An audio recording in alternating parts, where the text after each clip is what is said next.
जय गुरुदेव। अत्यंत आनंद का विषय है कि हम लोग भारतवर्ष के पुनीत पावन दिव्य उत्सवों की चर्चा कर रहे हैं, जहाँ नित्य पवित्रता है, अंतःकरण का आनंद और आह्लाद है। इन उत्सवों के बारे में जानकर हम अपनी प्राचीन परंपरा को जानते हैं, और जो अपनी प्राचीन परंपरा को जानता है उसके चरण गलत मार्ग पर नहीं पड़ते, क्योंकि परंपरा बोध ही व्यक्ति को श्रेष्ठ बनाता है। जिसे अपने पूर्वजों पर मान होता है वह गलत आचरण नहीं करता। उसके जीवन में सहज ही शिष्टता, विद्या, विनय और विवेक जागृत रहता है। इसलिए हमें उस परंपरा का चिंतन करना चाहिए। इसी क्रम में हम लोग अत्यंत पुनीत सोमवती अमावस्या की कथा कह रहे हैं। ऐसे वर्ष में अनेक सोमवार आते हैं जिनमें विविध दिवस हों, लेकिन ऐसे सोमवार जिसमें अमावस्या तिथि पड़े वो एक या दो ही होते हैं, और वह दिन बहुत महत्वपूर्ण हो जाता है क्योंकि उसकी बहुत प्राचीन परंपरा है। इस परंपरा का बोध व्यक्ति के जीवन में अत्यंत उत्कर्ष प्रदायक है। तो आइए आपको सोमवती अमावस्या की पुनीत कथाएं सुनाते हैं। यह अत्यंत महत्वपूर्ण है। इस दिन मौन व्रत रहने से सहस्र गोदान का फल प्राप्त होता है। सोमवती अमावस्या के दिन पीपल के वृक्ष की परिक्रमा की जाती है। अश्वत्थ का यह वृक्ष अत्यंत पुनीत है, पावन है।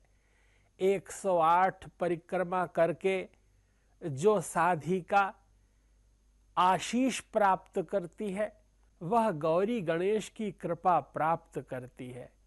इस दिन तुलसी के पौधे की भी पूजा अर्चना की जाती है, उसकी भी भंवरी दी जाती है। धान, पान और खड़ी हल्दी से परिक्रमा देने पर हमें हमारा पवित्र मानस और दीर्घ आयुष्य के साथ साथ स्वस्थ परिवार का आशीर्वाद प्राप्त होता है। माँ भगवती पार्वती कृपा करती हैं। इस विषय में अनेक आख्यान हैं। संदर्भ तो इस तरह आता है कि भीष्म जी ने युधिष्ठिर जी को संवाद करते हुए जो कथाएं कहीं, यह सोमवती अमावस्या का निकष है। सोमवार के दिन और अमावस्या तिथि पर प्रातःकाल जागृत और चैतन्य होकर भगवत आराधना करते हुए, भगवान की पूजा अर्चना करते हुए पीपल के वृक्ष की 108 परिक्रमा करने पर हम अपने परिवार को स्वस्थ और आनंदित तथा प्रमुदित देखते हैं। सोमवती अमावस्या की कथा इसलिए भी महत्वपूर्ण है कि इस दिन सपरिवार नदी तट पर सरोवर के निकट जाकर स्नान करने से, तर्पण करने से पितर तृप्त हो जाते हैं। परिवार में सर्वविध मंगल होता है। सोमवती अमावस्या की यह एक कथा अत्यंत प्राचीन और ख्यात है कि एक बार एक गांव में ब्राह्मण और ब्राह्मणी प्रसन्नता पूर्वक रहते थे, और उनके घर में एक बिटिया थी जो धीरे धीरे बड़ी हो रही थी। उसके शरीर पर स्त्रियोचित लक्षण प्रकट होने लगे, और जब वह विवाह योग्य हो गई तब सभी यह विचार करने लगे कि इसका विवाह कहाँ होगा, कैसे होगा, किससे होगा। तब एक द्वार पर श्रेष्ठ सन्यासी का आगमन हुआ। उन सन्यासी की सेवा करते हुए उस कन्या ने उन्हें प्रसन्न किया। सन्यासी तो मुमुक्ष थे, ज्ञानी थे, विद्वान थे, गुणी थे। उन्होंने उस कन्या के भाग्य लेख को पढ़ा और भाग्य लेख को देखकर कहा कि इस कन्या के विवाह के संकेत नहीं दिखाई देते। ब्राह्मण और ब्राह्मणी अधीर हो गए। उन्होंने सन्यासी के चरण पकड़ लिए और कहा, भगवन, अगर आप यह दोष जानते हैं तो इस दोष के परिहार का उपाय भी जानते होंगे। इसका परिमार्जन कैसे हो सकता है? हम क्या करें जिससे इस कन्या का विवाह हो जाए और वह पति दीर्घजीवी हो? तब सन्यासी ने कहा कि आपके गांव के निकट ही एक दूसरे गांव में सोना नाम की एक धोबन रहती है। वह धोबन अत्यंत पवित्र आचरण वाली, स्वस्थ मन वाली, भगवत परायणा है। अगर आपकी यह बिटिया जाकर उस सोना धोबन के घर में कार्य करे, सेवा से उसे प्रसन्न करे, तो इसको सुहाग का वह आशीर्वाद देगी, तब इसका सुहाग अच्छा प्राप्त होगा। वह कन्या उस सोना धोबन के यहाँ ब्राह्म मुहूर्त में ही पहुंच जाती। वह सोना धोबन सो रही होती थी, उसकी बहुएं सो रही होती थीं, लेकिन वह घर का सारा कार्य कर देती थी। उस सोना धोबन ने अपनी बहुओं से पूछा कि क्या तुम लोग घर का कार्य कर रही हो? आजकल घर बहुत साफ रहता है, कोई कलह नहीं हो रही है। उन्होंने कहा, नहीं माताजी, हमने सोचा आप करती होंगी। तब सोना धोबन ने यह विचार किया कि मुझे जरूर निरीक्षण करना चाहिए कि कौन है जो हमारे घर की साफ सफाई कर रहा है, सेवा कार्य कर रहा है और किसी भी तरह का कोई उपकार नहीं चाह रहा। तब उसने जब देखा, तब यह ब्राह्मण कन्याएं ब्राह्म मुहूर्त में सेवा करती हुई दिखी। सोना धोबन ने उससे पूछा कि बिटिया, तुम क्यों ऐसा कर रही हो? अपना मंतव्य प्रकट करो। तब उस बिटिया ने सन्यासी की कही गई सारी बात बताई, जिसे सुनकर उस सोना धोबन ने उसके घर आकर के उसका विवाह संस्कार करवाया, अपनी मांग का सिंदूर उसको दिया, जिससे उसे श्रेष्ठ सुहाग प्राप्त हुआ। इधर जैसे ही इसने अपनी मांग का सुहाग दिया, यहाँ सोना धोबन का पति निष्प्राण हो गया। और उधर से जब सोना धोबन लौट रही थी, तब सोमवती अमावस्या पड़ी। रास्ते में पीपल का वृक्ष दिखा। ईंट के ही 108 छोटे छोटे टुकड़े कर सोना धोबन ने परिक्रमा दी और भगवान को प्रणाम करते हुए, माँ जगत जननी पार्वती जी को प्रणाम करते हुए, गणेश जी का वंदन करते हुए जैसे ही 108 परिक्रमा दी और घर आती हैं कि सोना धोबन का पति जीवित हो जाता है।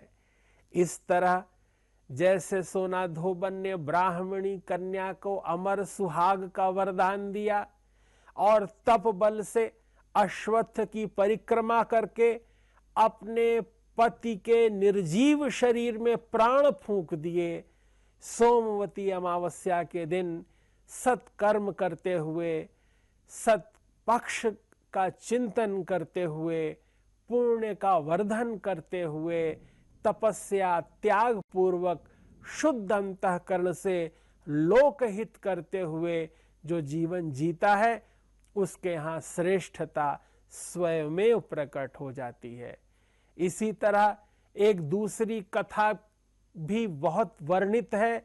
वह आख्यायिका भी लोक में प्रचलित है कि एक बार एक साहूकार और उसके 7 बेटे बहुओं के घर में जब एक बार कोई भिक्षुक आता था और वह भिक्षा मांगने लगता था, तो जब छोटी बिटिया पहुंचकर भिक्षा देती थी तो वो नहीं लेता था।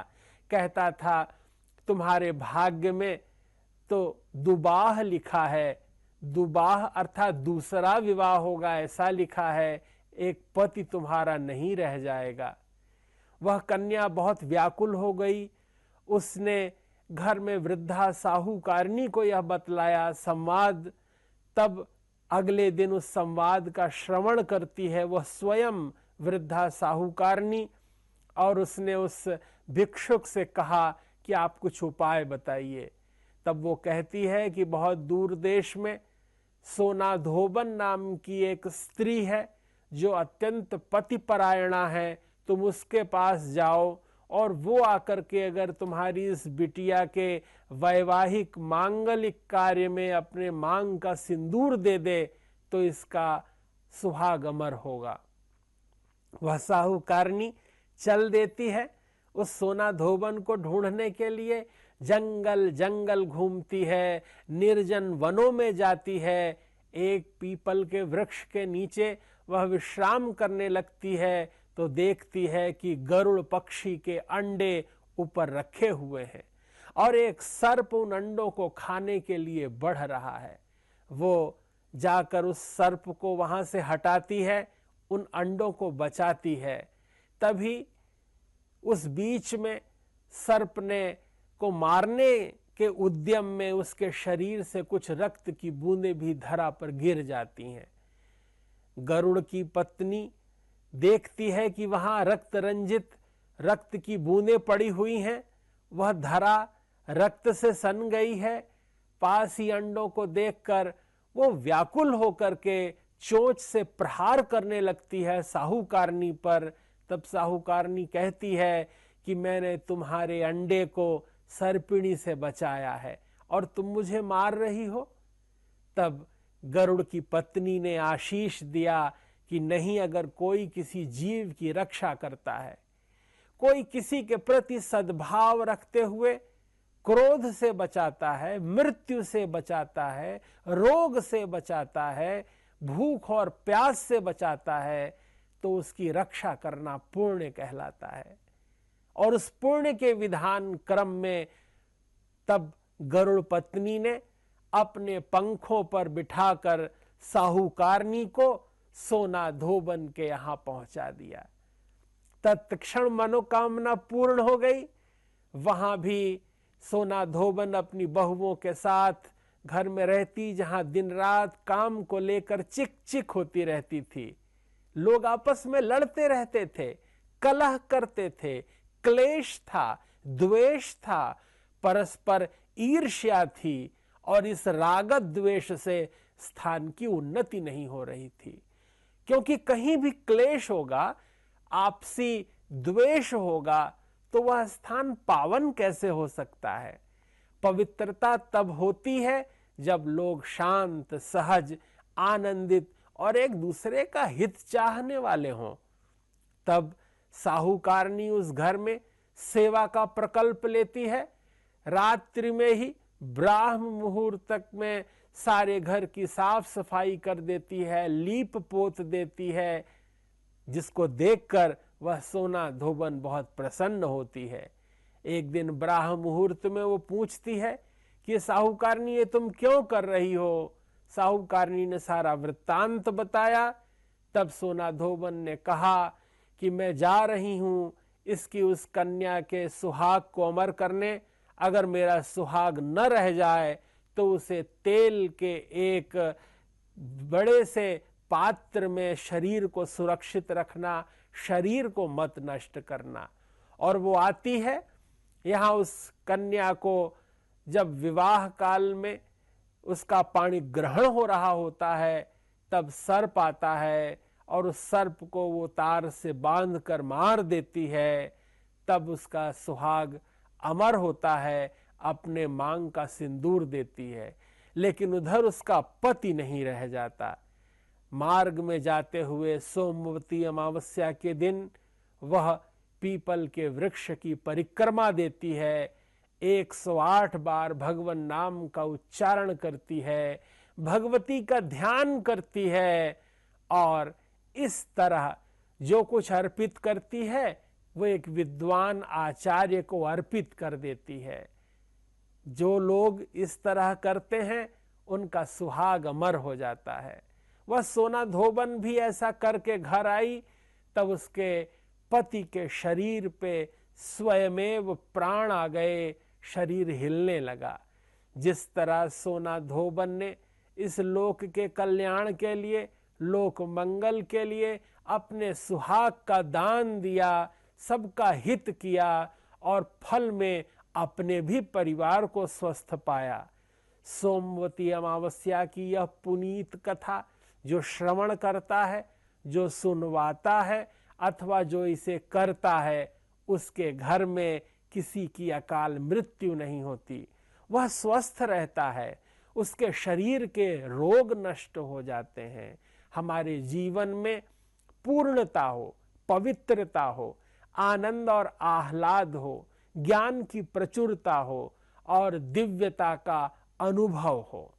भारतीय संस्कृति की यह अनंत कथा यात्रा पूज्य महर्षि महेश योगी जी के सत प्रयत्नों से संपूर्ण विश्व में स्थान पा रही हैं।